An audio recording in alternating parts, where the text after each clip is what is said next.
এটি ওমানের সবচেয়ে পুরনো এবং ওমানের সর্বপ্রথম মসজিদ। মাজিদ বিন গাদুবা মসজিদ বলা হয় এটাকে। আসসালামু আলাইকুম গাইস, কেমন আছেন সবাই? আজকে আমরা জানবো ওমানের সবচেয়ে পুরনো এবং সর্বমসজিদ সম্বন্ধে। সর্বপ্রথম যে মসজিদটি ওমানে নির্মাণ হয়েছিল সেটি সম্বন্ধে কিছু তথ্য। মাজিদ বিন গাদুবা রাদিয়াল্লাহু তাআলা আনহু আমাদের প্রিয় নবী হযরত মুহাম্মদ সাল্লাল্লাহু আলাইহি সাল্লামের একজন সাহাবী ছিলেন। উনি ওমান থেকে মক্কা মদিনায় হিজরতে গিয়েছিলেন। সেখানে গিয়ে আমাদের প্রিয় নবী হযরত মুহাম্মদ সাল্লাল্লাহু আলাইহি সাল্লামের হাতে উনি বাইয়াত গ্রহণ করেন এবং সাহাবীর উপাধি পান। এরপর ওখান থেকে উনি নিজ দেশে ফিরে আসার সিদ্ধান্ত নেন, অর্থাৎ ওমানে উনি নিজ দেশে ফিরে আসার পর ওমানে এই মসজিদটি উনি সর্বপ্রথম নির্মাণ করেন এবং সেখান থেকে ওমানে উনি ইসলাম প্রচার শুরু করেন। মসজিদটি এখন আগের চেয়ে সংস্কার করা হয়েছে। তো পুরনো কিছু দৃশ্য, পুরনো কিছু মসজিদের অংশ এখনও রয়ে গেছে। মসজিদটি ওমানের সামিল নামের একটি জায়গায় অবস্থিত, যেটাকে আমরা সচরাচর ইসমাইল বলে থাকি।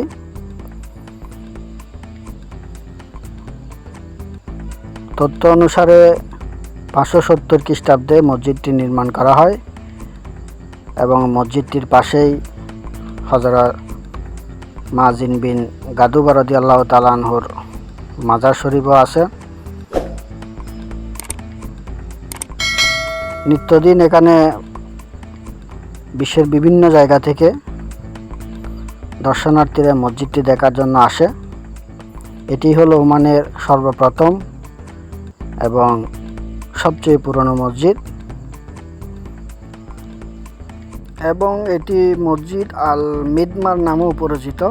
627 খ্রিস্টাব্দে মসজিদটি নির্মাণ কাজ সম্পূর্ণ হয়েছিল এবং 2017 সালের 27শে মার্চের দিকে মসজিদটি পুনর্নির্মাণ করা হয় এবং এটি ওমানের সবচেয়ে পুরনো এবং সর্বপ্রথম মসজিদ হিসেবেই প্রচলিত আছে।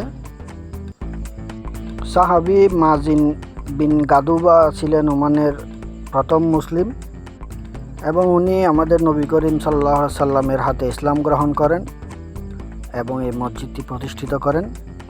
অনেক পুরনো মসজিদ হওয়ায় এটাতে বিভিন্ন দেশের দর্শনার্থীরা আসে দেখার জন্য এবং অনেক ঐতিহাসিক চিহ্ন, ঐতিহ্য, সংস্কৃতি এই মসজিদের সাথে জড়িত।